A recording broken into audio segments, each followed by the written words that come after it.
Bonjour à tous. Donc, dans l'épisode d'aujourd'hui, on a eu la chance de recevoir le professeur Pierre Plante, professeur ici à l'UQAM au département de psychologie dans la section psychologie humaniste. Ça a été un épisode super intéressant. On a d'abord abordé son parcours académique et sa réalité professionnelle, puis on a parlé de l'histoire de l'approche humaniste, puis de la nouvelle spécialisation ici à l'UQAM en art-thérapie. Puis finalement, pour conclure, on a également discuté de ces différentes attentes envers les étudiants qui seraient potentiellement intéressés à appliquer avec lui au doctorat. Donc voilà, bon épisode!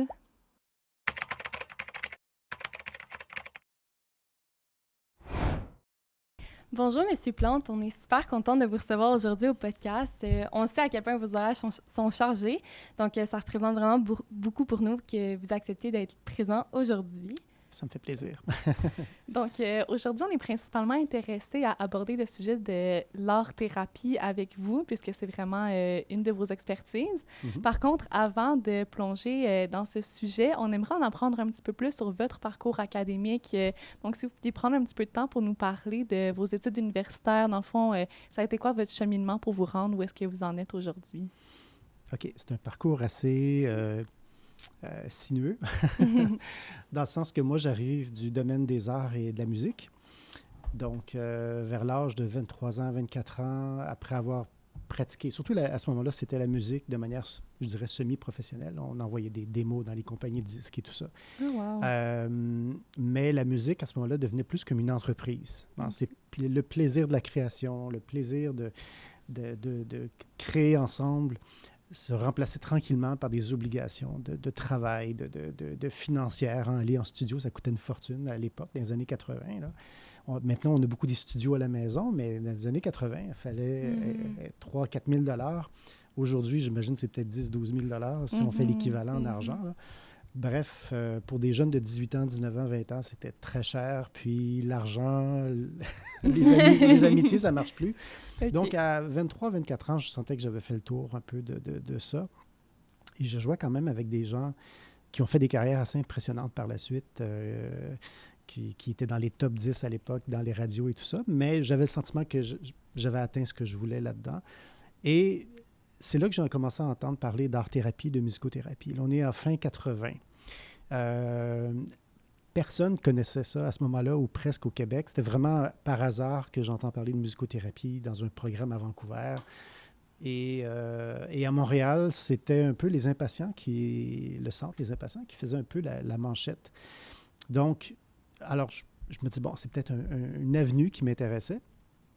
Et de là, je rencontre des conseillers en orientation, tout ça, mais personne ne connaissait vraiment comment me diriger là-dedans. Donc, je décide d'aller en psycho par la suite, mais avec toujours cette idée d'intégrer les arts. Et à ce moment-là, c'est ça, je retourne au cégep, je rentre à l'Université de Montréal en psycho. Et c'est là que mon premier coup de cœur se réalise. Après 2 ans du bac, je rencontre Stéphanie Dudek, qui enseignait le cours de créativité à l'UDM à ce moment-là. Et en échangeant avec elle sur la créativité, et c'est là que je connectais avec mes intérêts. L'intérêt premier d'aller en psycho, c'était la dimension de la créativité derrière tout ça. Puis c'est là qu'elle me dit, c'est à Concordia que tu dois aller. Et j'avais déjà tout ce qu'il fallait pour... en fait, pas complètement. Parce que depuis 81, c'était un certificat qui est devenu une maîtrise à ce moment-là à Concordia en art-thérapie. Donc, et pour entrer dans ce programme, on devait avoir aussi l'équivalent d'un majeur en enseignement des arts. OK. Donc, je me suis inscrit au bac, Beaux-arts, option enseignement des arts, et incluant mes cours de psycho pour compléter là-dedans. Donc, je réalise à Concordia mon baccalauréat en Beaux-arts, enseignement des arts. Je suis admis à la maîtrise à ce moment-là. Il n'y en prenait pas tant que ça. Une dizaine d'étudiants, 5 du Québec, 5 d'ailleurs au Canada. Puis, donc, je fais ma maîtrise en art-thérapie. Puis pendant ce parcours-là de formation, je rencontre d'autres personnes aussi. Là, on est dans les années 94-95. Puis, l'art-thérapie, c'est peu connu. Dans les milieux d'emploi, on n'a pas de poste avec le titre d'art-thérapeute. Et des gens qui sont là depuis un certain temps me disent, bien, tu as déjà tous les cours qu'il faut en psycho pour aller au doctorat en psychologie. Tu devrais continuer. que l'art thérapeute n'a pas la reconnaissance nécessaire en ce moment. Les gens engagés avec une maîtrise, mais en fait, ont le salaire, entre guillemets, d'une personne qui aurait un baccalauréat. Donc, il n'y a pas la reconnaissance du travail fait pour les arts thérapeutes. C'était avec Lucille Proulx, Montreal Children à ce moment-là. Bref, je tente ma chance et Stéphanie Dudek, à l'UDM, prenait sa retraite pour faire un doctorat.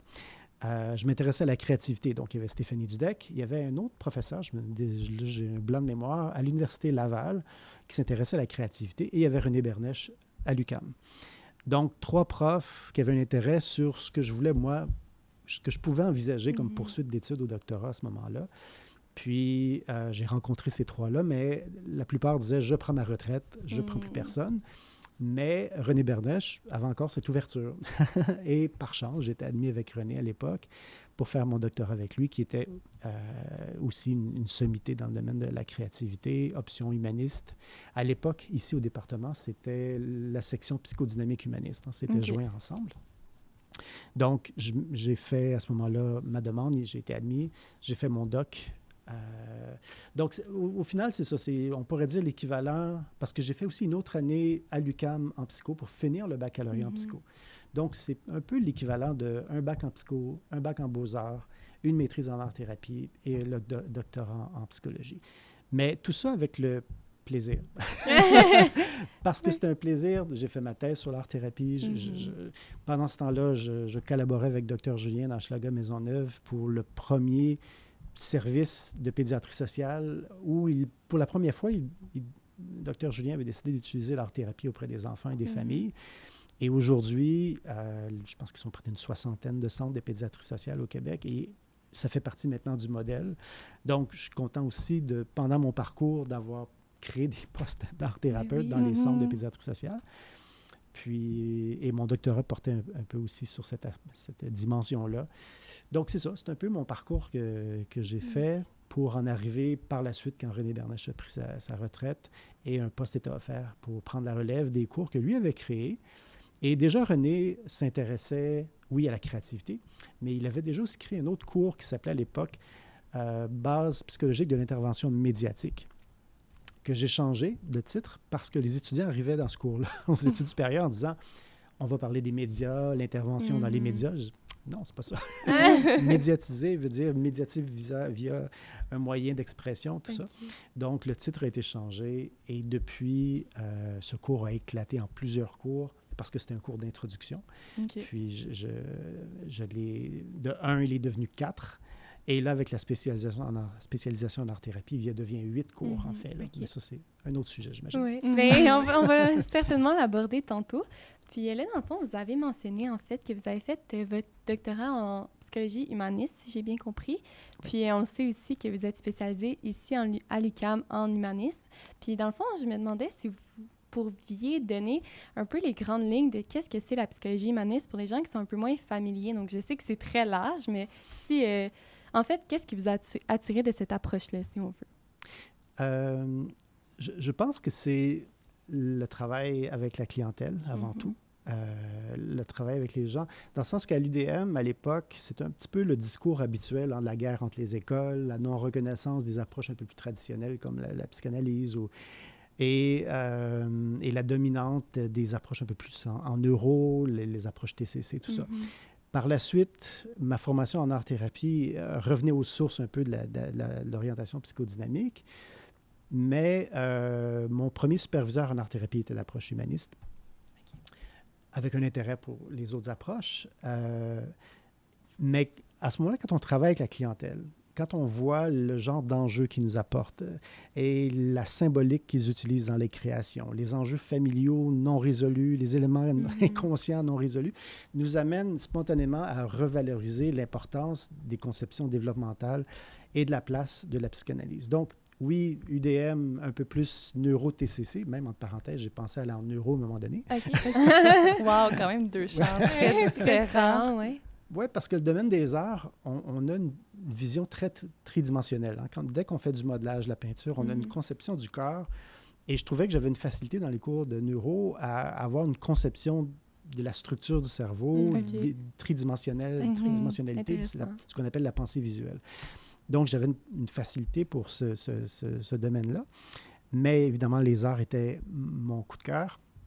Donc, je dirais l'art-thérapie, mais surtout la clientèle m'a ramené l'importance de s'intéresser, de comprendre l'importance des enjeux développementaux liés à une vision plus psychanalytique du développement. Pour moi, c'est essentiel, autant avec les adultes que les enfants.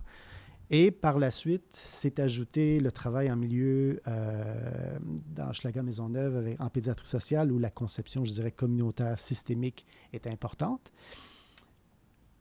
Au-delà de ça, par la suite, en travaillant avec René Bernèche et étant étudiant ici à l'UQAM à l'époque, dans la section psychodynamique humaniste, là, je pense que l'élément supplémentaire qui est venu se rajouter, c'est cette dimension de la relation. Mm-hmm. Et c'est là que, pour moi, la vision humaniste fait tout son sens. C'est qu'en fait, il n'y a pas d'humaniste pur. Hein. L'humanisme pur ou d'intervenant, je dirais, humaniste pur, ça n'existe pas. Okay. Comme on peut le trouver peut-être un peu plus, je dirais à la blague, des intervenants plus orthodoxes, dans des approches avec des théories bien ancrées et où on s'accroche à des théories existantes. Mm-hmm. La vision humaniste, elle est beaucoup plus ouverte, plus intégrative, certains pourraient dire aussi, d'avoir un intérêt, oui, à la fois sur les théories de l'attachement, par exemple, quand on travaille avec les enfants, la vision systémique, la place de la psychanalyse et des conceptions psychodynamiques dans l'art-thérapie, entre autres, ou la médiation thérapeutique, qui est une variante de l'art-thérapie. Donc, mais ce qui est fondamental, c'est la dimension relationnelle.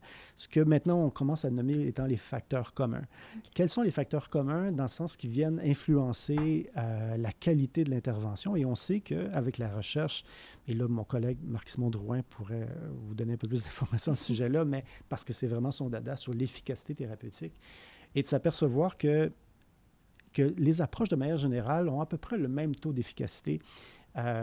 Et qu'à l'intérieur de ces groupes-là, peu importe notre école d'appartenance, il y a des moins bons intervenants, il y en a des moyens, il y en a qui réussissent et que ça se trouve dans toutes les écoles.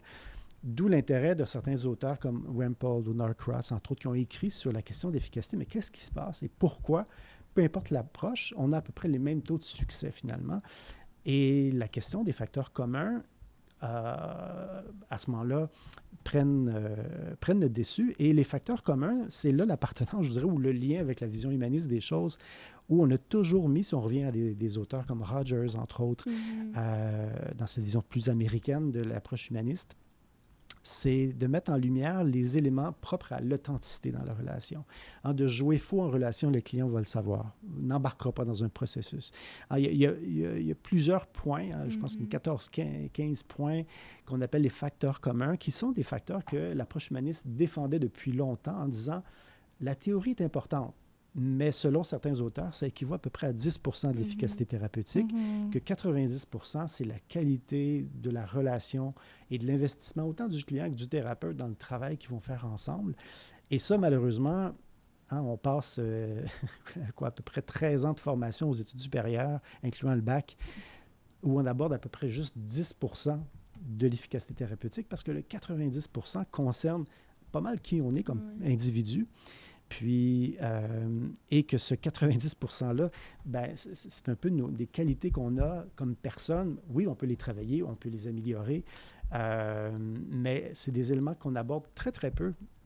Dans l'approche humaniste, on en parle, du moins. Okay. Parce qu'il y a cette tradition dans la vision américaine, mais il faut dire aussi que l'approche humaniste ici au département, elle est beaucoup influencée par la vision aussi très européenne de l'humanisme qui s'inscrit dans la vision, je dirais, plus phénoménologique, herméneutique, de l'éthique à l'interprétation. Comment on rencontre, comment on discute, comment on comprend les phénomènes en se décentrant et d'aller à la rencontre de l'autre dans sa façon de voir et de vivre les choses au-delà des théories, de ne pas se laisser filtrer par, encore une fois, une vision trop orthodoxe, de ne pas concevoir vraiment ce que le client m'amène comme matière et d'être constamment à être bousculé par les théories qu'il veut comprendre, expliquer, traduire, comme une base de sécurité pour le thérapeute, de dire, pour comprendre, j'ai besoin de ma théorie. Alors que moi, ce que j'aime plutôt, c'est pour comprendre, j'ai besoin que le client m'explique comment lui voit les choses, même si c'est complètement farfelu. Mais c'est parce que ce farfelu-là, c'est à la limite, c'est ce qui fait que le client agit de cette manière. C'est sa façon de voir les choses qui m'interpelle Et que par la suite, j'irai chercher les théories pour comprendre. Mais les notions de phéno, où on dit la notion d'époquer, qui est le concept du CERL, qui dit mettre de côté ses conceptions pour vraiment rencontrer l'autre dans son expérience de vie. Et pour moi, l'art-thérapie vient s'ajouter à ça, parce que dans cette notion de s'ouvrir à l'expérience de l'autre, oui, elle est traduite de manière verbale, mais l'expression de soi par l'art, peu importe la modalité d'expression, ça me permet aussi d'avoir un registre beaucoup plus vaste d'expression de soi, dans le sens qu'il y a des choses qu'on peut traduire par des mots, mais bien souvent, il y a des traumas, des difficultés d'expérience, des enjeux beaucoup trop vastes et beaucoup trop profonds que parfois les mots ne suffisent pas, sont insuffisants pour traduire mon expérience. Parfois, c'est plus le corps qui va traduire les choses. Donc, j'ouvre à un éventail beaucoup plus grand d'expression de soi en ayant accès à différents médiums en plus de la parole, entre autres. Oh, wow! Génial, bien, merci beaucoup pour cette explication détaillée. C'est vraiment intéressant. Puis justement, vous venez de mentionner brièvement l'art-thérapie. On se demandait si vous pouviez, s'il vous plaît, nous expliquer concrètement c'est quoi, parce que, tu sais, évidemment, on en entend tous un petit peu parler, mais concrètement, c'est quoi l'art-thérapie? Comment on fait ça? OK. L'art-thérapie est presque aussi vieille que la psycho, mais elle a toujours été dans l'ombre, on peut dire, de la psychologie ou du travail du psychologue ou du psychothérapeute verbal, on pourrait dire. Les premiers travaux ou les premiers écrits datent de 1940, mais les premières expériences d'art-thérapie, on remonte en 1911-1912 à New York, entre autres, avec une Américaine, Margaret Number, qui était, on peut dire, la pionnière, du moins en sol américain. En Angleterre, il y avait aussi ce genre d'intervention auprès des adultes, notamment des vétérans qui revenaient de la guerre. Donc, mais les premiers écrits datent à ce moment-là de 1940 sur l'approche qui était à ce moment-là très orientée psychodynamique. D'ailleurs, les premiers livres s'appelaient Psychodynamically, je prononce tout croche, et je sais qu'on est live. Pas de problème. Donc, l'orientation psychodynamique de l'art-thérapie, je le prononcerai une autre fois. Et c'était le premier mouvement, on pourrait dire, de cette vision très psychodynamique de l'art-thérapie, qui s'est beaucoup ancrée dans les écrits de Freud, mais aussi beaucoup dans la vision très jungienne aussi. Okay. Jung a joué un rôle important parce qu'il a utilisé l'art dans, je ne sais pas si vous connaissez le livre rouge de Carl Jung. Il a mis un peu les grandes lignes sur comment on peut utiliser l'art pour passer à travers les épreuves. Il l'a utilisé lui-même quand il a sombré dans sa propre psychose, on pourrait dire. Il a fait le livre rouge qui est paru il y a quelques années seulement parce qu'il ne voulait pas que le livre rouge soit publié par crainte qu'on juge qui il est, ou juge sa personne. Mais c'est vraiment ce dialogue qu'il a fait avec lui-même pour comprendre ses propres enjeux en créant ses propres personnages. Donc, Jung a écrit beaucoup, mais à l'époque, on est la guerre entre Jung et Freud. Si vous êtes freudien, vous n'êtes pas jungien. D'où ce que je déplorais sur les visions un peu trop orthodoxes, des fois qu'on retrouve dans les écoles de pensée, tout ça. Bref, Jung met les premières balises. Aux États-Unis, Margaret Numberg s'en inspire beaucoup. Et il y a un mouvement à ce moment-là, on pourrait dire, d'art-thérapie dans cette vision-là qui s'installe. Aujourd'hui, l'art-thérapie, comme pour la psychologie, c'est pas mal toutes les écoles qu'on pourrait imaginer. Il y a les écrits sur la neuropsy et l'art-thérapie, il y a les visions très TCC de l'art-thérapie. Il y a la diversité des milieux d'intervention aussi, que ce soit les enfants, les adultes en milieu carcéral. Bref, on parle d'une diversité dans le domaine de l'art-thérapie comme on retrouve en psychologie. Donc, l'art-thérapie, c'est centenaire, on peut dire. Et l'art-thérapie a aussi un éventail de champs d'intervention, on pourrait dire. Dans le sens que, oui, on pourrait dire que l'art-thérapie, c'est un mode de psychothérapie ou une approche à la psychothérapie en soi, évidemment basée sur les grandes écoles reconnues, que ce soit psychodynamique, humaniste, TCC ou systémique, dans laquelle on utilise l'art-thérapie comme un moyen de communication, d'expression, d'ouverture à soi-même à travers ces modes d'expression-là. Ça, c'est la vision, on pourrait dire, psychothérapie habituelle ou psychothérapie par l'art, art-thérapie. Il y a aussi, sur ce grand champ ou ce spectrum, on pourrait dire, de modes d'intervention, il y a aussi les studios libres, qui étaient, en fait, les premiers ateliers, c'était ce qu'on appelait les studios libres, c'est porte ouverte. Les gens entrent, utilisent les médiums offerts pendant 10-15 minutes où ils passent 3-4 heures.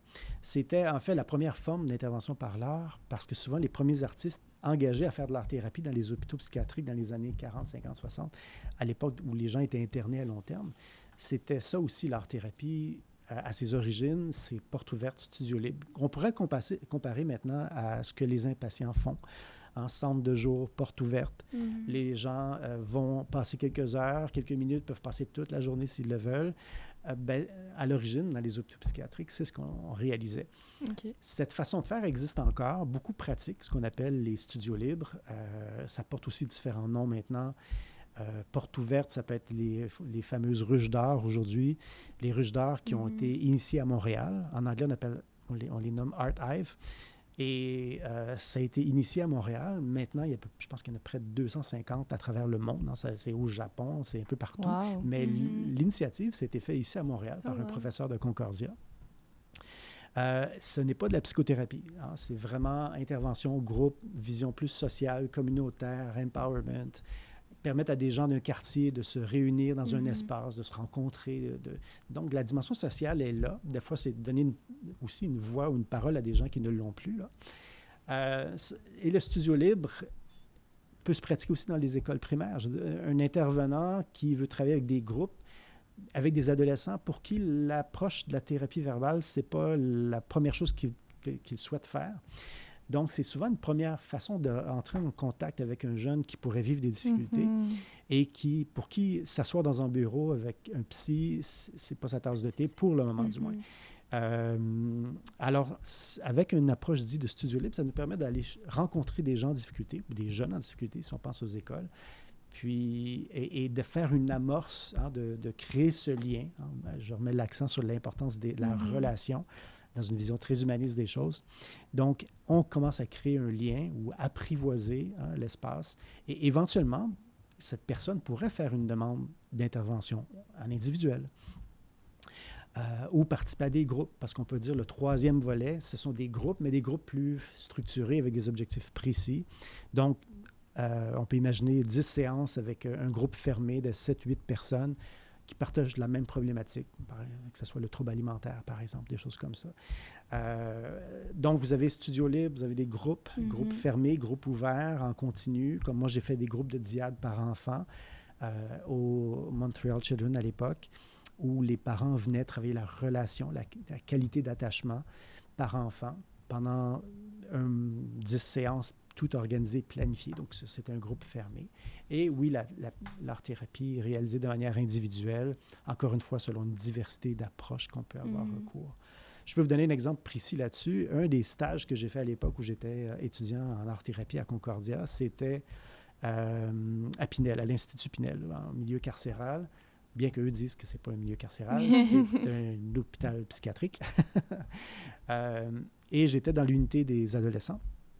Et j'offrais ces trois façons de faire, dans le sens qu'à peine arrivé dans les locaux avec mes sacs de matériel d'art, dans une unité d'à peu près 14-15 adolescents qui sont là à long terme, du moins pour une période de jugement de cours, là, beaucoup des jeunes venaient me voir en disant « Je veux te rencontrer, je veux un service en individuel ». Alors déjà, je remplissais déjà ma grille de stagiaire.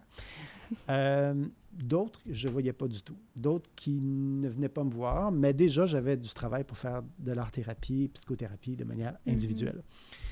Par la suite, j'ai commencé à faire des groupes. Et là, j'ai pu voir que d'autres jeunes s'impliquaient en groupe, des jeunes qui ne venaient pas en individuel, mais qui étaient volontaires à faire des projets de mural où on abordait des thématiques qui les concernent. Mural qui était affiché dans la salle de séjour dans l'unité, je pense que c'est le F1 de Pinel. Ensuite, j'ai commencé à faire des studios libres. Donc, groupe, bloc d'heures, porte ouverte, matériel d'art disponible. Je suis à la table. J'utilise les médiums pour donner un peu des exemples de ce qu'on peut faire, mais vraiment isolé dans mon coin, disponible au besoin. Et là, j'ai vu des jeunes qui venaient pas en individuel, qui ne participaient pas au groupe, qui agissaient de manière très isolée. D'ailleurs, bien souvent, en guillemets, rejetés du groupe de jeunes qui étaient dans l'unité. Et alors, j'ai vu ces 2-3 jeunes comme ça qui sont rentrés dans l'espace de studio libre et certains sans jamais ouvrir, sans jamais aborder, sans jamais parler, mais utilisaient les médiums, s'installaient dans un coin, réalisaient des choses qui, bien honnêtement, étaient en lien avec les problématiques qu'ils pouvaient vivre, mais sans la nécessité d'une parole.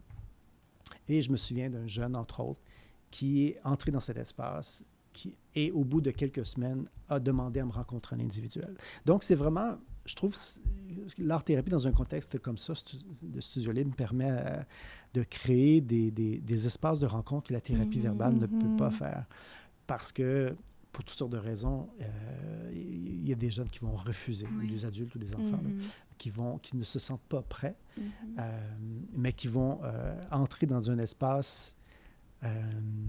c'est ça, qu'ils peuvent encore avoir le sentiment de contrôle pendant un certain temps et voir s'ils souhaitent aller plus loin ou non. Et ça, c'est un élément important de l'art-thérapie.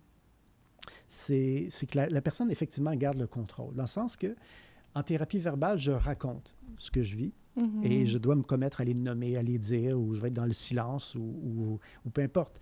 Mais il y a cet élément où je dois me raconter. Sinon, ça fait des longues séances en silence.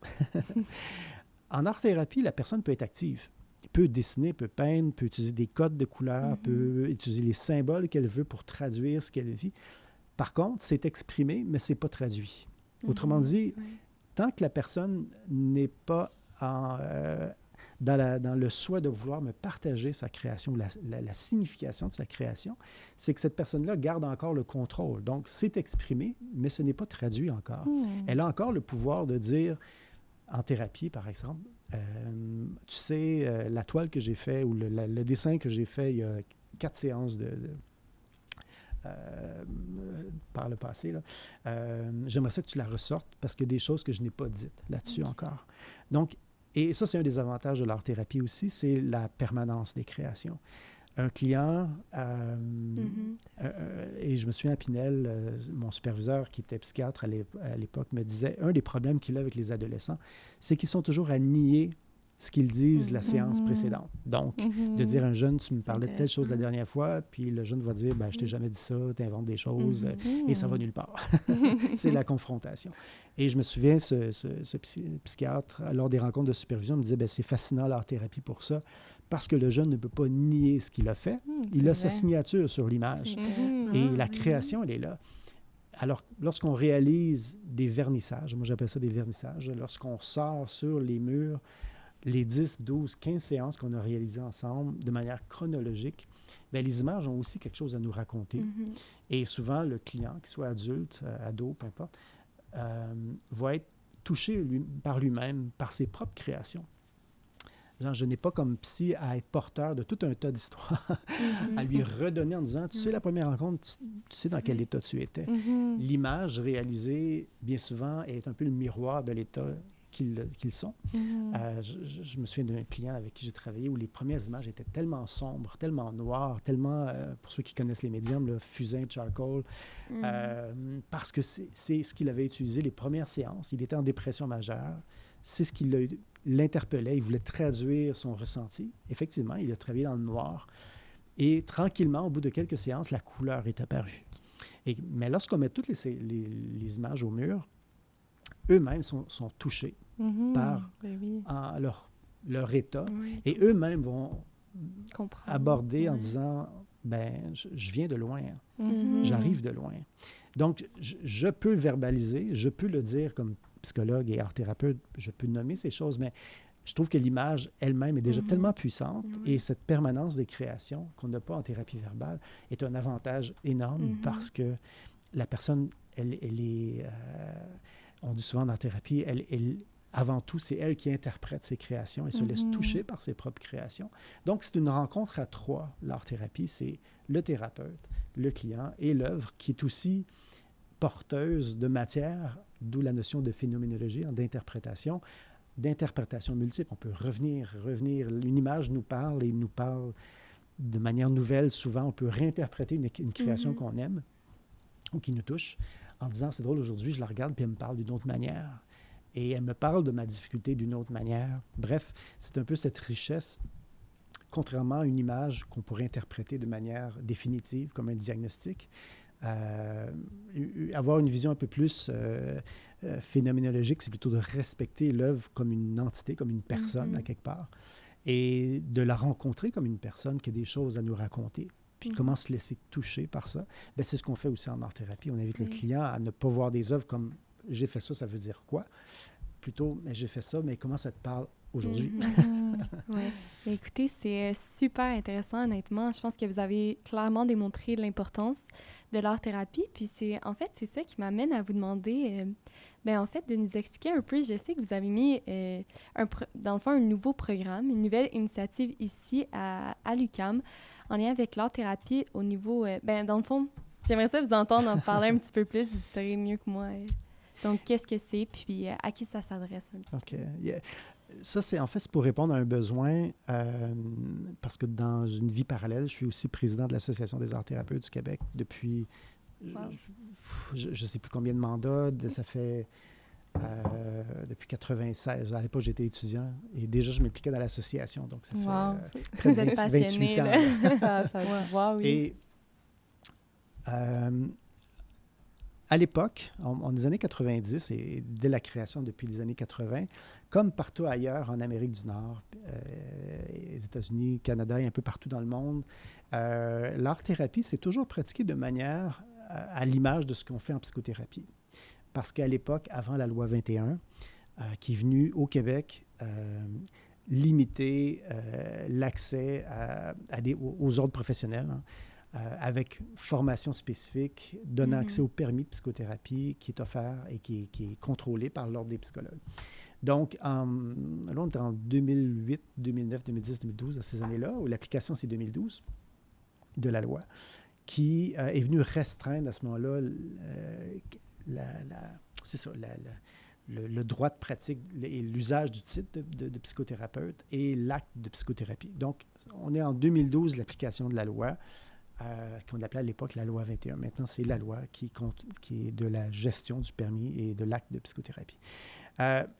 Cette situation-là a été assez dévastatrice pour les programmes d'art-thérapie au Québec, pour une raison, dans le sens qu'à l'époque, et encore aujourd'hui, il y a seulement 2 maîtrises qui existent au Canada, c'est à Montréal.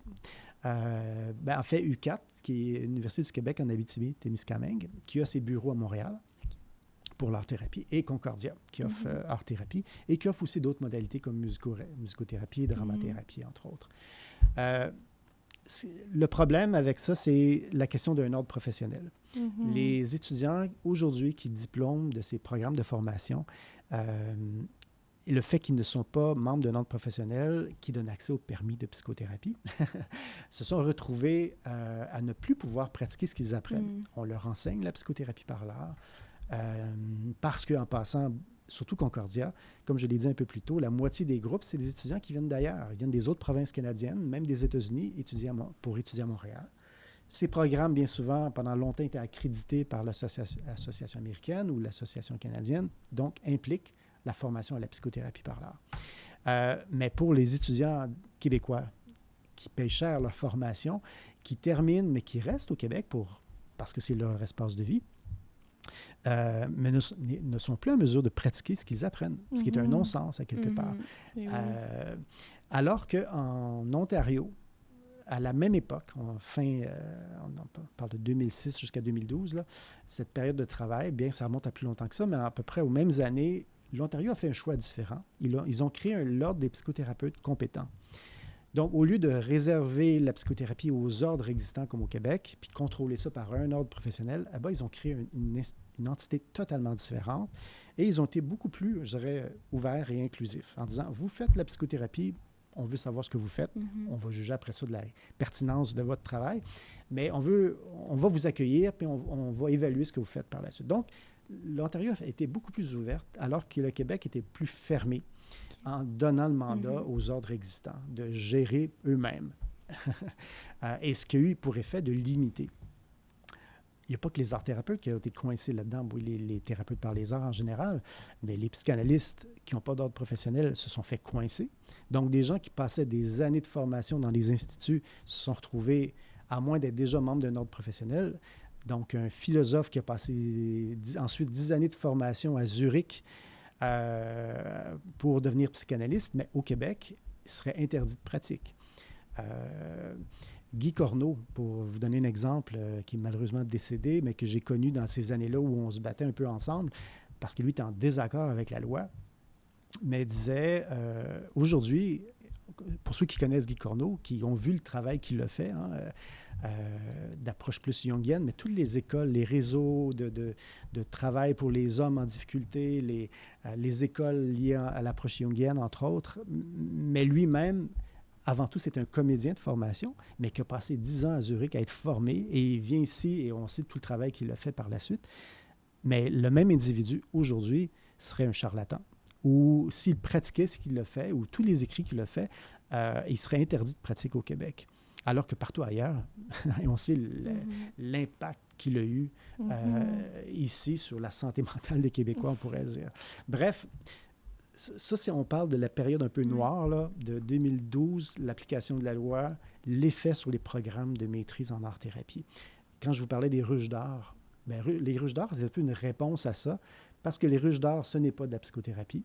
Et c'est pour ça l'ampleur du phénomène des ruches d'art, parce que tous ces diplômés émergeant des programmes de formation qui n'ont plus accès à la psychothérapie, bien, devaient se retourner vers autre chose. Et on peut dire que l'arrivée des ruches d'art est une réponse, à quelque part, au fait que ces programmes-là ne peuvent plus permettre à les étudiants, que les étudiants terminent et pratiquer la psychothérapie. Moi, j'ai un peu, évidemment, toujours été en désaccord avec ça, comme plusieurs de mes collègues, surtout ceux qui étaient là avant la loi, en disant l'art-thérapie, dans une vision de psychothérapie par l'art, comme elle l'était depuis ses origines, comme elle se pratique en Ontario, ailleurs au Canada, partout aux États-Unis.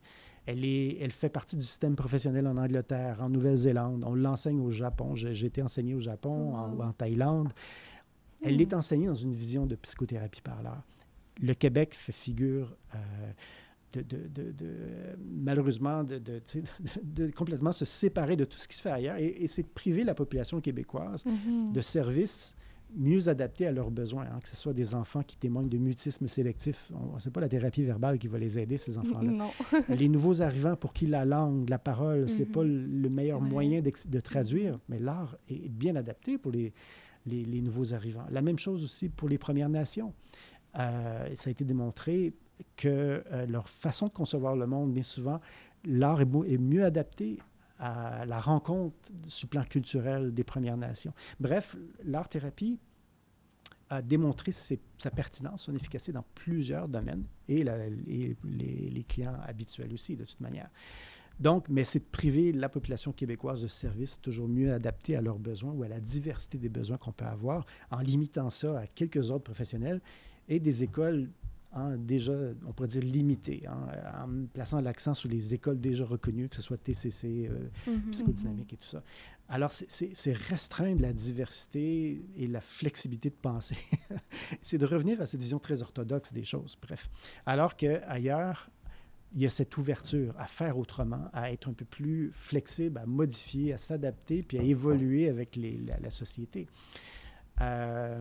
Donc, moi, voyant ce qui se passe et voyant la fermeture des structures gouvernementales depuis toutes ces années, parce qu'on a fait pression pour changer la loi, modifier la loi, intégrer des ordres existants, et à toutes les fois, c'était un refus. Pour toutes sortes de raisons. Vous n'êtes pas assez nombreux. Il faut être nombreux pour soutenir un ordre professionnel. C'est le genre de réponse que nous disait. On ne crée pas de nouveaux ordres professionnels. Contactez l'ordre des psychologues ou les ordres existants pour vous intégrer. Mais les ordres ne sont pas toujours intéressés à ouvrir. Donc, c'était toujours, pendant de nombreuses années, encore aujourd'hui, beaucoup de fermeture. Cependant, l'ordre des psychologues a toujours identifié l'art-thérapie, même avant la loi, comme étant une modalité d'intervention, comme en soi une approche qui a fait ses preuves comme telle. Alors, l'ordre des psychologues n'a jamais été contre l'art-thérapie, mais on peut dire que l'art-thérapeute, dans son parcours de formation et la maîtrise, le fait que ça n'amenait pas un ordre n'a pas accès au permis de psychothérapie. C'est là que ça bloquait. Mais l'ordre a toujours reconnu de manière positive l'impact de l'art-thérapie par les propres recherches qu'ils ont faites aussi pour faire le constat de l'efficacité de l'art-thérapie dans sa pratique. Donc, moi, à partir de ça, la reconnaissance de l'ordre des psychologues, du moins pour l'approche de l'art-thérapie, Et voyant que les écoles actuelles ont un peu lancé la serviette en disant on vise les ruches d'or, on vise autre chose. On sent étant donné qu'ils ne peuvent plus permettre évidemment, les étudiants qui viennent s'inscrire à ces programmes, la question est délicate de la psychothérapie. Les superviseurs, bien souvent, ce ne sont pas des psychothérapeutes ou des psychologues, c'est des art-thérapeutes qui ne sont pas toujours membres d'ordre professionnel. Bref, c'est un problème pour les 2 programmes existants. Donc, moi, devant cette situation, une réponse à ça, c'est de dire, ici, à l'UQAM, depuis presque 40 ans, là, je vous fais les points avec l'histoire de ce que je vous ai raconté un peu plus tôt, René Bernèche, qui avait déjà créé, il y a déjà une trentaine d'années, intervention médiatique. Il introduisait déjà les étudiants, on parle des années 80 à ce moment-là, à intervention par la musique, l'art dramatique, le jeu de sable, les thérapies par le jeu de sable. Bref, il introduisait déjà les étudiants du doctorat à la diversité des moyens d'intervention et d'expression de soi. Il introduisait les étudiants aussi au processus créateur, à la dimension de la créativité, et encore une fois par une diversité de moyens d'expression par l'art, entre autres. Donc, il y a une longue tradition à l'UQAM d'usage d'intervention par l'art. Donc, et des collègues incroyables, parce que je sais qu'ils vont tous écouter ça. Fait que j'ai des collègues incroyables qui, avec le temps, ont appuyé, supporté et accueilli très favorablement la création des cours, parce que oui, je vous disais, un cours qui est devenu 4 cours, qui là devient une spécialisation en art-thérapie. Il y a un professeur qui va être embauché, un nouveau professeur d'orientation humaniste et art-thérapie qui va être embauché en septembre et actif à partir de janvier l'année prochaine. Donc, on va être 2 professeurs parce que 8 cours nécessitent minimum 2 profs. J'imagine. Sinon, les étudiants n'en pourront plus demander. Donc, c'était nécessaire d'avoir un nouveau prof. Ça a été adopté par l'ensemble du département. Donc, il y a un appui du département par tous mes collègues professeurs pour la création de ce programme. Et l'installation dans la bâtisse ici d'un local qu'on va utiliser pour l'art-thérapie, qui va nécessiter l'installation de lavabos, du matériel pour vraiment pratiquer l'art-thérapie comme il se doit.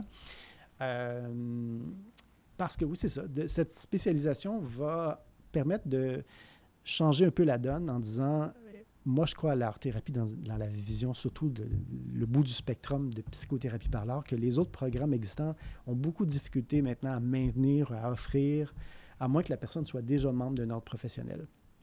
Ce qui est tout à fait correct. Quand vous êtes sexologue, vous êtes psychoéducateur, vous êtes psychologue, vous voulez ajouter l'art-thérapie à votre pratique, oui, Concordia, oui, l'UQAT. Cependant, c'est une maîtrise. Donc, pour certains, ça peut être exigeant de dire, j'ai déjà fait mon doctorat, est-ce que je veux m'inscrire à temps plein et faire un autre projet de recherche, une autre maîtrise, une autre. Bref, moi, ce que j'ai créé comme projet, c'est de voir si on veut devenir un art-thérapeute dans une association professionnelle, qu'elle soit canadienne ou québécoise. C'est un peu comme ce que l'Ordre des psychologues fait. On s'attend de vous à avoir des qualités ou des aptitudes en recherche, en méthode de recherche, en intervention, en évaluation et tout ça. Donc, moi, ce que j'ai proposé à ce moment-là, c'est plutôt 8 cours avec une équipe de travail. Je n'ai pas fait ça seul, mais on est beaucoup d'art-thérapeutes dans cette équipe. On a travaillé ensemble, de voir, mais qu'est-ce qui, dans une formation de maîtrise en art-thérapie, est réellement essentiel à l'art-thérapie, sachant que lorsqu'on fait une maîtrise en art-thérapie, oui, on fait une recherche. Bien, les étudiants en doctorat font une recherche aussi. On couvre cet aspect-là, même qu'on pourrait dire qu'entre un doctorat et une maîtrise, disons que la doctorat est encore plus lourd en termes de travail. En art-thérapie et en maîtrise, on fait aussi des cours de méthode de recherche. Bien, ici aussi, au doctorat, on fait déjà des cours de méthode de recherche. Et on en fait même pas plus qu'un, on en fait 3 si on est au PhD. Alors, ce que je voulais mettre de l'avant, c'est de dire, il y a déjà des cours que l'on fait, que l'étudiant n'a pas à refaire, que lorsque l'étudiant termine le doctorat et cette personne aura intégré les 8 cours dans son parcours, ben, en fait, c'est 7 cours pour les étudiants, parce que c'est une petite précision, là. C'est 7 cours pour un étudiant qui fait la spécialisation en art-thérapie dans son doctorat en psycho. alors qu'un étudiant qui serait en formation libre, qui vient de l'extérieur, pour eux, c'est 8 cours. OK. Ça va porter le titre de DESA, un diplôme d'études spécialisées approfondies, DESA. Ça va être le premier DESA de l'UQAM en passant. Wow. C'est obligatoire. Et un DESA nécessite 24 crédits. C'est pour ça que c'était nécessaire de faire 8 cours pour eux pour remplir les exigences d'un DESA. OK. Mais pour les étudiants de psycho, c'est 7 cours. C'est un peu à l'image de la neuropsy. Hein? On ne donne pas un doctorat en neuropsy, on donne un doctorat en psychologie, dans lequel l'étudiant a une attestation en neuropsy et à ce moment-là, peut devenir neuropsychologue auprès de l'Ordre des psychologues en étant psychologue en même temps. C'est le même principe. Pour le doctorat en psycho, l'étudiant va faire son parcours, mais tous les cours au choix vont être donnés à faire les cours d'art-thérapie. Et dans les cours d'évaluation-intervention, il y a les cours habituels, que ce soit psychodynamique, humaniste, TCC ou peu importe. L'étudiant fait son choix. Mais quand vous êtes au doctorat, vous devez faire 3 cours d'évaluation, 3 cours d'intervention. En évaluation, il y a 2 cours obligatoires dans des banques spécifiques et le 3e était au choix. Alors, la personne pourra choisir évaluation en art-thérapie. Et dans le cours d'intervention, on en a 3 à faire pour les étudiants au doc. Le premier est obligatoire dans une approche spécifique et les 2 autres sont au choix aussi. Donc, la personne va choisir aussi les cours d'art-thérapie liés à l'intervention comme telle. Bref, au final, les 7 cours s'intègrent dans le parcours des étudiants et qui, au final, termine avec un double titre. En fait, un titre officiel, c'est « Je suis psychologue auprès de l'Ordre des psychologues ». Et en même temps, cette personne peut obtenir le titre d'art-thérapeute auprès des associations professionnelles, qu'elles soient canadiennes ou québécoises. Parce qu'il va rentrer par équivalence en disant, oui, j'ai des aptitudes à la recherche, j'ai des cours de métaux, mais j'ai aussi tous les nombres d'heures à atteindre en termes de formation à l'art-thérapie. Et il y a un cours qui est lié plus à la supervision, dans le sens que l'étudiant fait son internat au doctorat. On a 2 internats à faire, plus le cours d'évaluation, le 3e. Là. Mais les 2 internats, donc l'étudiant, en plus de s'inscrire à son internat, va s'inscrire à un cours de supervision à la pratique clinique, en parallèle à son internat, parce que bien souvent, dans les milieux d'internat, il n'y aura pas d'art-thérapeute sur place. Mais si la personne veut utiliser l'art dans son intervention, va s'inscrire en parallèle à un cours de supervision ici à l'UQAM pour l'aider dans son travail du recours à l'intervention par l'art. Ce que Concordia réalisait à l'époque. Quand je vous parlais de Pinel, j'étais supervisé par un psychiatre qui n'était pas du tout art-thérapeute. Parce que ma supervision ne se réalisait pas à Pinel, elle était réalisée à Concordia à l'époque. C'est le même modèle que Concordia utilise, que j'applique ici aussi. Donc, ce que je comprends, c'est que la charge de travail des étudiants qui vont vouloir, dans le fond, se spécialiser en art-thérapie n'est pas plus élevée qu'un autre étudiant, étant donné que c'est leur cours à option. Exact. Donc, au final, on a le même nombre de cours qu'habituel, sauf qu'à l'image de la neuropsy, où l'étudiant se spécialise, fait l'attestation, on pourrait dire, entre guillemets, fait l'attestation en art-thérapie en réalisant tous les cours nécessaires qui intègrent. Donc, effectivement, il y a moins de flexibilité. Les cours au choix sont déjà tous peut-être choisis par d'intégrer les cours d'art-thérapie dans leur parcours au doctorat à ce moment-là. Super.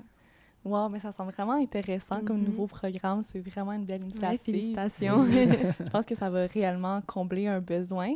Puis justement, pour ceux qui seraient intéressés à se spécialiser, est-ce qu'il y a des prérequis particuliers? Par exemple, est-ce que c'est nécessaire d'être bon en art pour devenir art-thérapeute? Est-ce qu'il y a des exigences à remplir? Oui. En fait, pour bien connaître l'intervention par l'art, il faut connaître les différents médiums utilisés. Moi, pour un étudiant qui aurait vraiment une passion pour l'art-thérapie et que, oui, la psychothérapie, c'est leur motivation première dans l'usage de l'art-thérapie, à cette personne, ce que je lui suggérerais, vous savez, entrer au doctorat, il faut avoir les 42 crédits obligatoires. C'est 14 cours.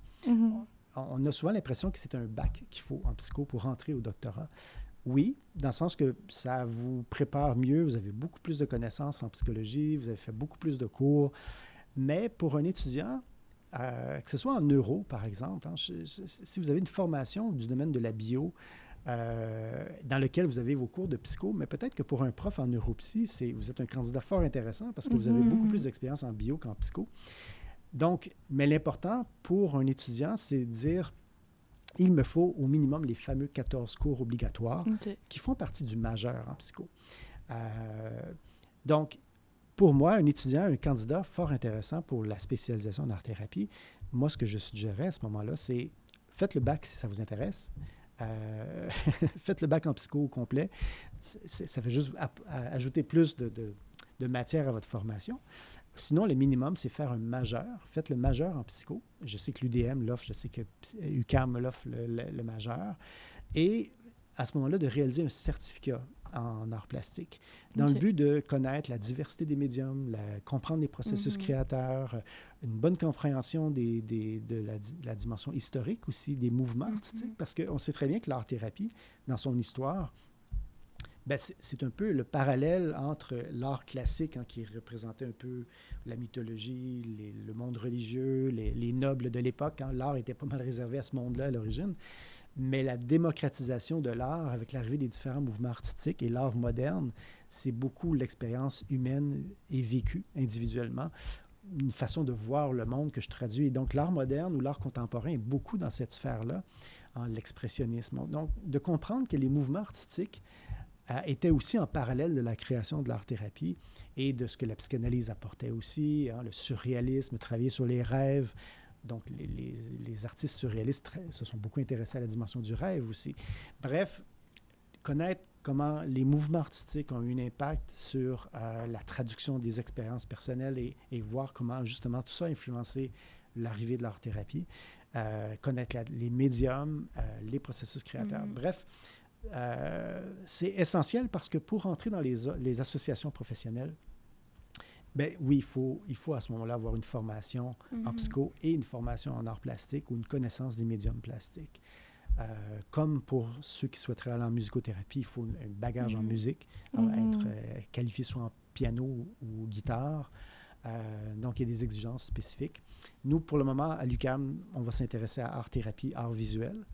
C'est pas dit que plus tard, on ne pourrait pas ouvrir à d'autres sphères comme la dramathérapie ou la musique. Ça sera à voir, là. Mais pour le moment, c'est la première porte, ça va être art plastique, qu'on appelle art-thérapie. Puis, donc, moi, ça serait mon conseil, en fait, aux étudiants qui ont... Parce que on sait que les places sont limitées. Oui. Là, on va être 2 profs. On va en prendre plus d'étudiants à ce moment-là. Mais l'avantage à ce moment-là, et d'où la pertinence de encore considérer les programmes Concordia et UQAT, parce que en réalisant ce parcours-là, de faire le certificat et le majeur, ben ça ouvre les portes aussi à entrer soit à l'UQAT ou de considérer Concordia ou les autres formations, parce qu'au Canada, il y a 18 formations en art-thérapie. Et à ce moment-là, oui, si vous n'êtes pas admis à l'UQAM, bien, c'est possible d'aller faire la maîtrise en art-thérapie et éventuellement de revenir à l'UQAM à ce moment-là, parce que vous êtes à ce moment-là un candidat intéressant parce que vous avez un peu plus d'expérience, vous avez fait des stages en plus, vous avez déjà fait des premiers travaux de recherche. Donc, c'est différents chemins qui seront à considérer pour des étudiants au bac. Mais je pense que ça ouvre plusieurs portes de combler ce certificat et le majeur en disant oui, il y a l'UQAM, mais il y a les autres programmes en parallèle à ce moment-là. Puis, dans le fond, moi, je voudrais savoir, parce que vous êtes dans l'approche humaniste, mais est-ce qu'un étudiant d'une autre approche peut aussi choisir de faire cette spécialisation-là? Par exemple, un étudiant en psychanalyse pourrait décider, OK, donc c'est pas uniquement aux gens humanistes. Les cours, on dit souvent qu'un étudiant qui est admis avec une direction de recherche, c'est avant tout un étudiant du département. C'est un étudiant du département qui choisit de construire son profil. Donc, oui, on a des étudiants communautaires, mais qui réalisent des cours dans l'approche humaniste. Okay. Moi, dans mes cours d'art-thérapie, dans les dernières années, j'ai fréquemment eu des étudiants de neuro qui s'intéressaient à l'art.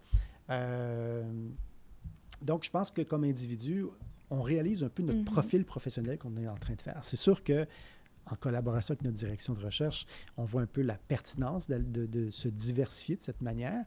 Mais avant tout, la direction de recherche, elle dirige votre projet de recherche, mais votre parcours professionnel, c'est un peu vous qui décidez. Puis si vous êtes en communautaire, vous êtes en approche psychodynamique, TCC, vous êtes en développement et vous vous intéressez aux troubles d'attachement, ben moi, c'est un peu ma spécialisation aussi, dans le sens de travailler les relations dyadiques mère-enfant, père-enfant. J'ai plusieurs projets de recherche dans le domaine, donc c'est un bon complément pour un étudiant en développement qui a un intérêt pour les troubles d'attachement et de s'intéresser à l'art-thérapie dans le travail au niveau des systèmes familiaux et tout ça. Donc, oui, c'est ouvert aux étudiants des différentes sections ici à l'UQAM, au département. Génial. Puis sinon, comme vous l'avez mentionné, l'accès va être sans doute très contingenté là, avec la réalité du doctorat en psychologie tel qu'on le connaît, puis aussi le fait que, comme vous dites, il va seulement avoir 2 professeurs pour l'instant qui vont être spécialisés en art-thérapie.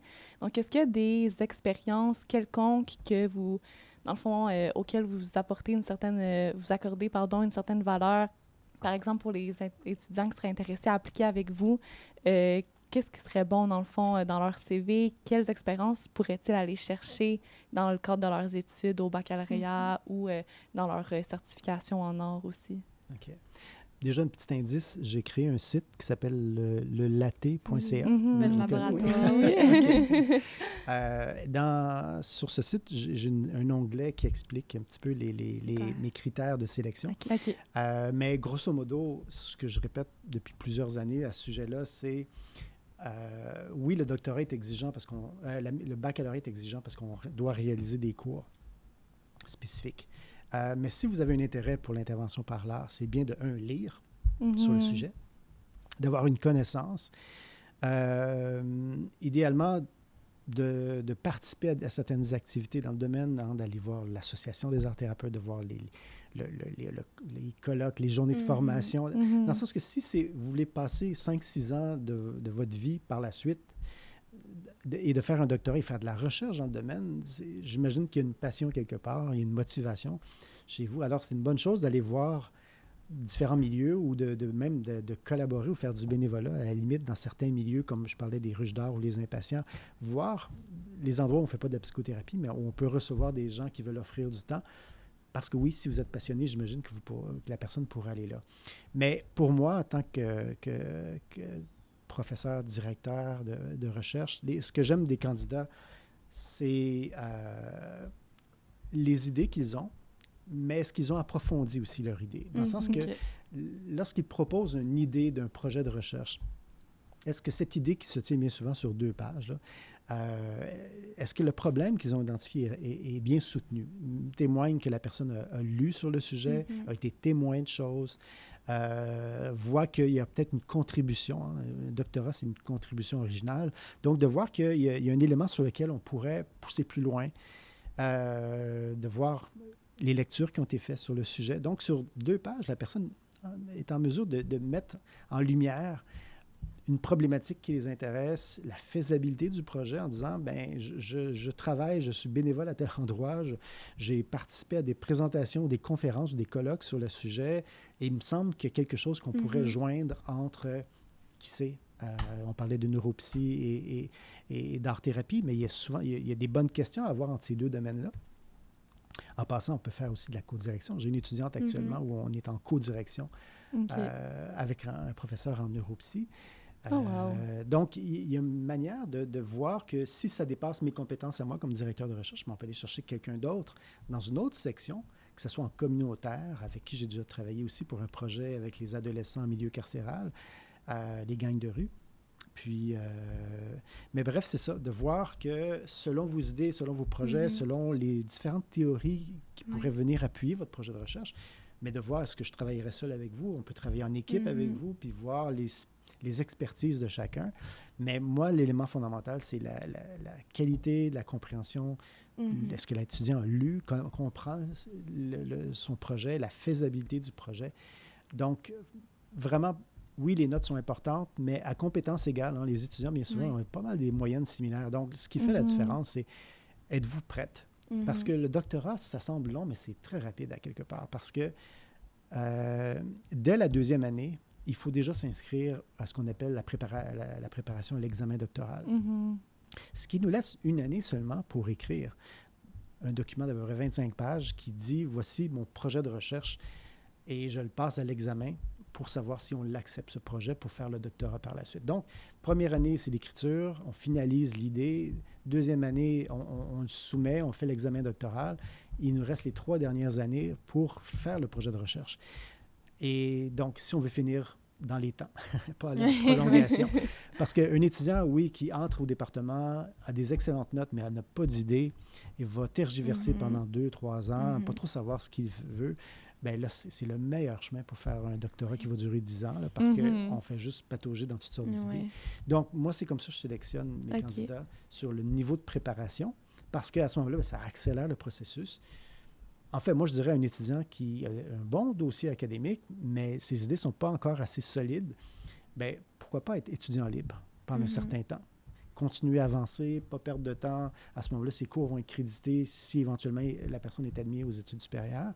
Donc, ne perd pas nécessairement trop de temps, parce qu'en plus, cette personne peut bonifier sa lecture, mieux comprendre les phénomènes qui l'intéressent, et ensuite resoumettre sa candidature à moi ou l'autre prof. Et peut-être aussi une petite précision, ce que je m'aperçois de plus en plus, c'est aussi le troisième volet, dans le sens que je crée la spécialisation en art-thérapie pour les étudiants du DOC, qui est aussi un programme de formation continue pour les psychothérapeutes reconnus au Québec, les ordres professionnels. Mais c'est aussi le troisième volet, c'est pour les art-thérapeutes qui ont une maîtrise en art-thérapie. Pour eux, de venir ici au doctorat, c'est l'opportunité de se faire créditer tous les cours de la spécialisation, parce qu'ils ont déjà l'équivalent, ce qui fait que ça réduit la durée de leurs études au doctorat.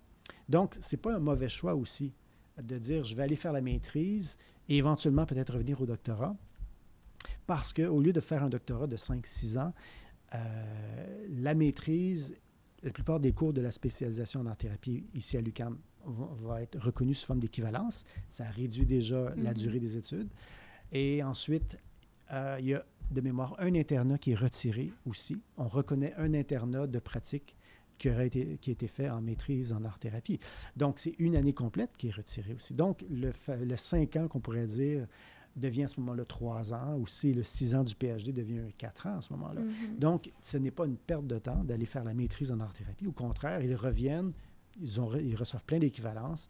Leur doctorat va se compléter beaucoup plus vite. Et en plus, ils ont bien souvent déjà des idées, ils ont fait de la recherche sur le sujet, ils ont de l'expérience sur le terrain. Bref, ça pour dire que si vous n'êtes pas admis aux études, au doctorat en art-thérapie, c'est pas un problème d'aller faire la maîtrise. Vous allez même pouvoir déjà avoir un salaire, travailler, revenir faire le doc par la suite. Et c'est ce que je veux dire aussi, c'est que pas juste moi et la nouvelle ou le nouveau professeur qui va admettre des étudiants dans l'optique de la spécialisation. Il y a beaucoup de professeurs ici au département qui ont dans leur rang des étudiants qui ont été formés soit en art-thérapie, en dramathérapie. Je sais qu'il y en a une étudiante en éducation. Il y a une étudiante, je ne sais pas si elle est en neuro. Moi, je fais une co-direction en neuro. Une étudiante qui était admise dans la section communautaire. Donc, il y a des profs qui, par la qualité du projet qui leur est proposé, les étudiants qui arrivent du domaine des thérapies par les arts, qui ont des maîtrises, je veux dire, que ce soit la drama, la musicothérapie ou l'art-thérapie, mais qui sont admis par d'autres professeurs, qu'il n'y a pas juste moi et le ou la nouvelle professeure qui va être... Écoutez, je trouve ça super intéressant. Puis, dans le fond, je me demandais, on sait à l'UQAM que c'est très important le contact avec le professeur. Puis, vous avez mentionné tantôt que vous avez un laboratoire, dans le fond, le LATÉ.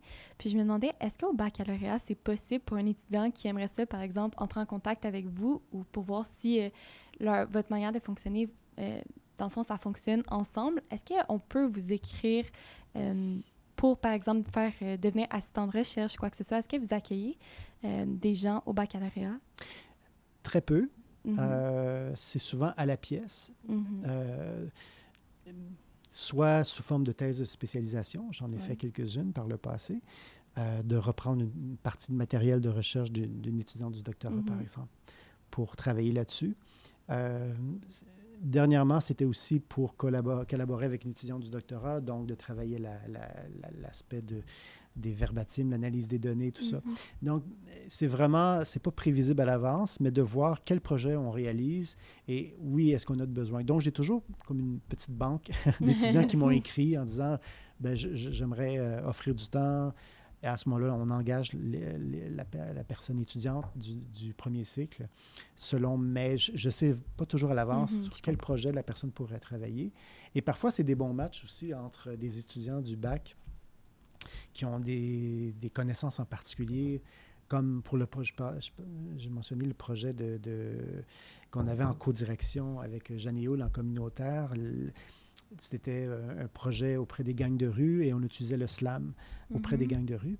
Et la personne qui était à ce moment-là étudiante au bac, qui est maintenant au doctorat avec moi, mais elle a déjà des compétences en chant. Donc, le match était déjà parfait parce qu'on faisait un projet en lien avec la performance vocale et elle avait déjà des compétences dans le domaine. Elle était au bac à ce moment-là et elle a travaillé, on a réalisé même des articles de recherche avec ça. Donc, un article qui a été publié et maintenant, elle poursuit dans le même domaine en lien avec le chant au doctorat avec moi. Je salue Catherine Huard. Puis sinon, si je peux me permettre de rebondir sur quelque chose que vous avez mentionné, là, vous avez notamment soulevé l'importance de se renseigner, de faire des lectures sur l'art-thérapie, puis tout. Donc, est-ce que vous auriez des suggestions pour ceux qui sont intéressés par ce domaine de recherche? Est-ce que vous avez des suggestions de livres ou un auteur qui vous vient rapidement à l'esprit, là, une petite recommandation de lecture pour les étudiants potentiellement intéressés à continuer dans cette voie-là? Oui. Ça partira avant tout des intérêts des étudiants. Comme je mentionnais un peu plus tôt, l'art-thérapie, c'est vaste maintenant. Et les mêmes questions qu'on a en psycho, on retrouve les mêmes en art-thérapie. Comment travailler, par exemple, le trauma. L'art-thérapie a des avancées assez impressionnantes dans le domaine de l'intervention trauma parce que, entre autres, le trauma ou l'intervention pour le stress post-traumatique, la thérapie verbale manifeste moins d'efficacité parce que l'encodage au niveau neuropsy, ça ne se réalise pas nécessairement de manière verbale. Et à ce moment-là, ce que les principaux auteurs dans le domaine vont aborder les dimensions plus liées au corps, la dimension kinesthésique de l'expression, parce que l'encodage des expériences vécues ne se réalise pas sur le plan du néocortex et l'aspect d'air du langage, pour toutes sortes de raisons que ce n'est pas le lieu d'expliquer, mais en art-thérapie, il y a beaucoup de littérature sur art-thérapie et trauma, ou intervention auprès du trauma, que ce soit les enfants, les adultes. Il y a des programmes plus d'orientation TCC, art-thérapie et vétérans armés, de l'armée, entre autres, traumatisés. Ou auprès des enfants, je pense à Elbrecht, entre autres, qui est en Australie, qui travaille. Au Canada, il y a des auteurs aussi. Aux États-Unis, Cathy Malchiodi, qui est une auteure à considérer pour les enfants, pour le trauma, entre autres. Mais pour l'art-thérapie, je dirais en général, c'est une auteure à considérer. Pour ceux qui seraient plus d'orientation, je dirais psychodynamique, Judith Rubin, c'est un peu une figure importante qui a écrit plusieurs livres dans la vision plus psychodynamique de l'art-thérapie. Une vision un peu plus contemporaine de l'art-thérapie, ça serait Lisa Hines, qui a écrit sur ce qu'on appelle le continuum des thérapies expressives. En anglais, c'est l'ETC, Expressive Therapies Continuum, qui est un domaine, on peut dire, un peu à la mode en ce moment, sur la diversité des modes d'expression, que ce soit kinesthésique, sensoriel, symbolique. Bref, il y a différents registres. Donc, c'est une bonne lecture pour s'intéresser à une facette de l'art-thérapie. Il y a les auteurs humanistes américains, Sean McNiff, Bruce Moon, qui ont écrit aussi des livres que moi j'apprécie beaucoup dans cette vision humaniste des choses. Bref, dépendamment de ce qu'on a comme intérêt et notre appartenance théorique, que ce soit, comme je disais encore, TCC, humanisme, psychodynamique, il y a même les modèles ACT, art-thérapie, pas méditation, mais pleine conscience et art-thérapie. En fait, peu importe l'intérêt que vous avez en art-thérapie, vous allez trouver possiblement les mêmes auteurs ou les mêmes thématiques et l'art-thérapie, avec des livres sérieux sur le sujet. Donc, ça serait peut-être une invitation à ce moment-là aux étudiants de partir de votre motivation, vos intérêts et choisir les auteurs en lien avec le sujet. Même en communautaire, il y a des livres sur la vision plus sociale, action sociale aussi, par l'usage de l'art comme tel. Donc, oui, la diversité, elle est là. Il faut faire un peu de recherche. Ouais, ben c'est super. Merci beaucoup pour ces recommandations. Puis, dans le fond, le temps file. Puis, avant de terminer, on aimerait ça faire avec vous un petit jeu. C'est rien de compliqué. Donc, le principe un peu, c'est ceci ou cela. Donc, on va vous donner 2 énoncés. Puis, dans le fond, vous allez choisir lui qui convient le mieux. Puis, l'idée, c'est de pas tu sais, vous n'avez pas à donner d'explication vraiment. C'est juste spontané, qu'est-ce qui vous vient en tête. Puis vous allez voir, ça sort un peu du contexte académique, mais c'est rien de très compliqué. Donc, par exemple, le premier, on voudrait savoir si vous êtes plus du genre couche-tard ou lève-tôt. Je suis plus du type insomnie. Comme nous tous, je crois. Je me lève très tôt et je me couche très tard. Donc, la créativité est dominante pour moi. Et pour moi, être incapable de dormir parce qu'une idée me préoccupe, je n'ai pas le choix de me lever, d'aller la travailler, de l'écrire. Et c'est fascinant parfois de voir que je peux pratiquement écrire un article complet en me levant à 3 heures du matin ou une conférence, de mettre toutes les idées parce que, oui, le travail s'est réalisé pendant le sommeil où les idées finalement se sont mises ensemble. Et là, je suis obsédé par la nouvelle structure qui vient de se présenter en tête et je ne peux pas rester couché, sinon je vais juste la mijoter sans arrêt. Je n'ai pas le choix de me lever, d'aller l'écrire. Puis parfois, je l'écris au complet. J'écris un texte au complet. Wow, c'est vraiment impressionnant et productif. Oui, définitivement. Ouais. Donc, sinon, êtes-vous plus du type café ou thé? Café. Café. Donc, thérapie individuelle ou thérapie de groupe? J'adore le travail de groupe. L'enseignement, depuis des années, se donne en groupe, surtout les cours de créativité à l'UQAM. J'ai malheureusement je suis moins présent parce que je suis rendu directeur des cycles supérieurs, puis j'ai aussi travaillé sur la spécialisation. Donc, Ariane Maton, que j'adore, qui a pris la relève du cours de créativité au premier cycle, parce qu'elle connaît bien, elle applique l'héritage de René Bernèche, puis moi que j'ai tenu à garder vivant à travers mes enseignements pendant ça fait 18 ans là, que je suis à l'UQAM. Ariane a pris la relève de cette façon très particulière de donner les cours. Donc, les dynamiques de groupe sont incroyables. Dans ce cours, on peut faire des choses inattendues et inouïes. Mais ma pratique, depuis longtemps, c'est beaucoup aussi l'individuel. Donc, à la question, je suis divisé, mais pour le moment, c'est plus, je dirais, le travail individuel dans mon cas. Ouais. Parfait. Donc, sinon, si vous aviez à choisir, travailler auprès des enfants ou des adultes? Je fais les deux aussi depuis longtemps. Moi, j'ai toujours fait les deux parce que le travail avec les enfants depuis longtemps me permet énormément de comprendre les adultes qui sont de grands enfants aussi, à quelque part, et qui sont coincés dans leur développement quelque part, dans des enjeux qui sont toujours non complétés, non terminés, d'où l'importance des théories développementales, peu importe l'approche, c'est essentiel. Le travail des enfants, c'est un défi. Parce que ça n'existe pas, en fait, le travail avec l'enfant. C'est un travail systémique, c'est un travail de famille. C'est de trouver un moyen d'éventuellement d'impliquer le parent dans le processus. Alors, je vous parlais de diade par enfant ou de travail de famille, mais moi, c'est surtout les diades.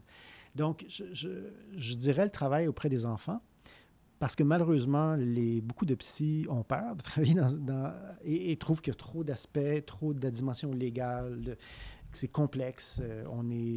Dernièrement, j'ai été invité à aller à la cour parce que ça implique la DPJ là-dedans, dans les histoires. Donc, les enfants, c'est compliqué, c'est complexe, c'est parfois même dangereux. Mais moi, j'ai besoin de rester en contact avec le travail. Je continue à faire de la pratique pour me garder vivant et connecté avec les réalités d'aujourd'hui. Parce que les ados, les enfants d'il y a 30 ans, 20 ans, c'est pas les mêmes aujourd'hui. Ils n'ont pas du tout les mêmes préoccupations, les mêmes enjeux. Donc, oui, je dirais les enfants, pour la complexité du travail et parfois par la légèreté du travail aussi, parce qu'avec les enfants, c'est tellement plaisir, c'est un plaisir, c'est agréable. Mais c'est parce que souvent, c'est pas l'enfant, la difficulté, l'enfant à 5, 6 ans, 8 ans, n'a pas tant d'histoire. Mais ce qui est profond et ce qui est difficile, c'est le travail familial autour de l'enfant. Et c'est là que ça devient un enjeu intéressant de comprendre qu'est-ce qui se passe dans ce système pour que toute la famille génère cette situation-là que l'enfant est porteur, à quelque part. Dans certains cas, pas tous les cas, là, mais dans certains cas, c'est un peu cette dynamique qui s'installe de tous les registres, en se rendant même jusqu'à la question de l'aliénation parentale aussi, qui est un terme qui est pas approuvé encore, là, mais qui est présent aussi dans des enjeux de famille complexes. Parce que je dois préciser une chose, sur peut-être 3000 enfants, j'ai eu la chance de travailler. À l'époque, j'étais temps plein dans le domaine, là, avant d'être prof. Je pense qu'il faut quand même le nommer. Sur cette quantité d'enfants que j'ai rencontrés, 90% des enfants rencontrés viennent de familles où les parents sont séparés. Donc, ce n'est pas de dire une position politique de ma part ou de faire la morale à qui que ce soit, parce qu'il y a des enfants qui vivent très bien les situations où les parents sont séparés, mais je dois quand même préciser que la grande majorité des enfants que j'ai vus, autant en milieu communautaire qu'en pratique privée, bien, ce sont des enfants issus de familles où les parents sont séparés et pour qui la dynamique entre les parents, elle est complexe, les limites ne sont pas claires, il y a toutes sortes d'enjeux qui se jouent derrière et parfois même la dimension légale est là-dedans, la DPJ est là-dedans. Bref, ça rend le travail riche, complexe et un défi, à quelque part aussi pour moi, de trouver une manière d'intégrer les parents, alors qu'à l'origine, bien souvent, les parents n'ont pas de demande. Ils sont convaincus que c'est l'enfant qui a les difficultés et qu'on doit résoudre. Bref, je vais dans un endroit où bien souvent des psys ont peur d'aller. Ouais. Ben, c'est super intéressant. Peut-être aussi, en tant que chercheur, préférez-vous lire ou écrire? Ah! Lire ou écrire. En tant que chercheur, est-ce que dessiner, peindre? L'écriture, c'est agréable quand on réussit à trouver son filon dans cette histoire. Donc, je dirais que le moment peut-être le plus agréable, c'est quand justement, l'écriture prend forme, puis on a trouvé, on a un filon à l'intérieur de ça. Mais on ne peut pas écrire sans que la lecture soit là aussi. Donc, c'est un peu difficile à répondre. Difficile à répondre. Ouais. Génial. Donc, sinon, préférez-vous prendre des notes à la main ou à l'ordinateur? J'utilise, je vais faire de la publicité, le Remarkable. Je ne sais pas si vous connaissez ce que c'est. Non, OK. Le Remarkable, en fait, c'est une tablette. C'est une tablette qui n'est pas comme un iPad. Hein, c'est pas lumineux comme un iPad. C'est une tablette d'écriture qui ressemble énormément à une feuille de papier. Mais c'est une tablette électronique. Donc, c'est comme un entre-deux. Exactement. Et qui, à ce moment-là, toutes les notes écrites à l'intérieur. Je pensais l'avoir avec moi, vous le montrer, mais je ne l'ai pas ici. Donc, c'est ça, toutes les notes sont automatiquement transférées à l'ordinateur. Oh, wow. Et oui, c'est ça. Puis on peut même, en tout cas, il y a plein de possibilités avec cet élément-là. Mais visuellement, ce n'est pas dérangeant parce que ce n'est pas sonore, comme un iPad, hein, qui est comme un bruit du crayon sur la fenêtre, la vitre. Et donc, c'est le même bruit qu'une feuille de papier. Et pour le client aussi, ce n'est pas dérangeant visuellement parce que ce n'est pas lumineux aussi. Donc, je suis en train de vendre des actions de Remarkable, mais je trouve que c'est un outil idéal pour l'écriture parce que j'aime bien écrire. Puis, écoutez, une petite dernière pour la fin. Spontanéité ou organisation? Spontanéité. Spontanéité. Oui, tout à fait. Je pense que c'est le plaisir de l'inattendu, de faire avec souvent des idées qui peuvent émerger. Oui, la créativité. Puis, un des livres qui est très vieux, qui avait été proposé à l'époque, au moment où moi j'ai fait le cours au baccalauréat avec René Bernèche, le cours de créativité. C'est un livre de l'auteur, c'est Pelletier, c'est l'Arc-en-Soie.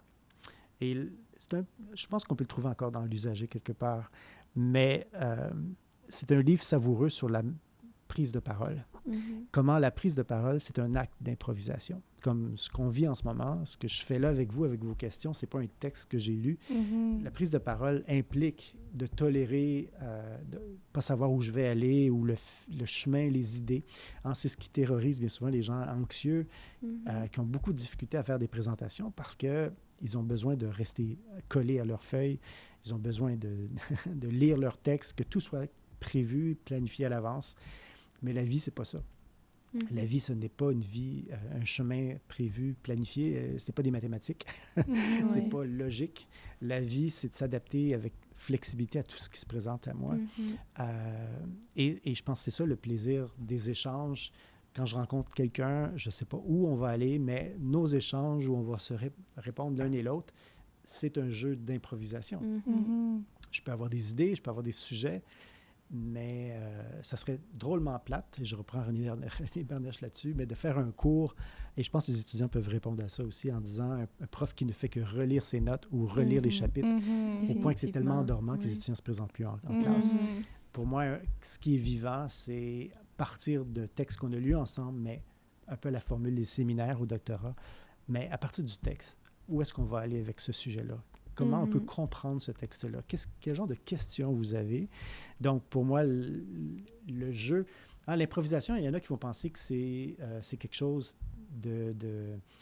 qui est, à la limite, pas inutile, mais qui ne fait pas de sens, qui n'est pas préparé. C'est totalement faux. L'improvisation en musique, entre autres, je vous parlais au tout début du bagage en musique que j'ai, là. Si on veut créer en musique, il faut faire de l'improvisation. Sinon, on ne fait que répéter ce qui existe déjà. Il y a des musiciens qui ont besoin de leur feuille de musique. Si on leur enlève, ils ne font plus rien. Alors que pour être un bon improvisateur, il faut connaître ses gammes. Il faut avoir fait il faut avoir toutes ces bases derrière pour pouvoir être avec l'autre. La relation humaniste là-dedans. Sinon, chacun dans sa bulle. Bref, le moment, je pense, jouissif à quelque part, on a fait nos lectures, on a fait nos compréhensions, on a nos bases ensemble. Donc, on ne fait pas de l'improvisation à partir de rien. Parce qu'on le sait, quelqu'un qui improvise, qui n'a pas lu ses textes, qui ne connaît rien du sujet, puis qui pose des questions qui mènent nulle part, parce que clairement, il n'a pas fait ses lectures. Et c'est déjà arrivé par le passé comme prof dans certaines classes. Donc, on voit qui n'a pas fait ses lectures. Bref, c'est ce plaisir de dire, on a fait nos lectures ensemble, et à partir de là, jouons, improvisons. Allons quelque part. C'est ce qui fait que chaque cours, chaque année, n'est pas tout à fait pareil. Chaque cours nous amène ailleurs et nous amène à comprendre le texte peut-être d'une autre manière, à la manière d'une œuvre d'art, comme je vous disais un peu plus tôt. Comment cette œuvre me parle différemment de la dernière fois que je l'ai rencontrée. Donc, un texte qu'on aura lu ensemble comme étudiants dans un cours, une œuvre d'art rencontrée, peu importe, c'est un lieu de rencontre, c'est un lieu de dialogue, c'est un lieu d'improvisation, mais qui est un lieu d'enrichissement quelque part et de création à la limite. Donc, c'est pas construit sur un vide, un rien, de l'improvisation qui n'a pas de base solide. Plutôt, quelqu'un qui est un bon improvisateur, c'est qu'il a intégré des solides bases. Donc, un musicien qui peut improviser du jazz, c'est parce que ses gammes, cette personne-là les a fait par le passé.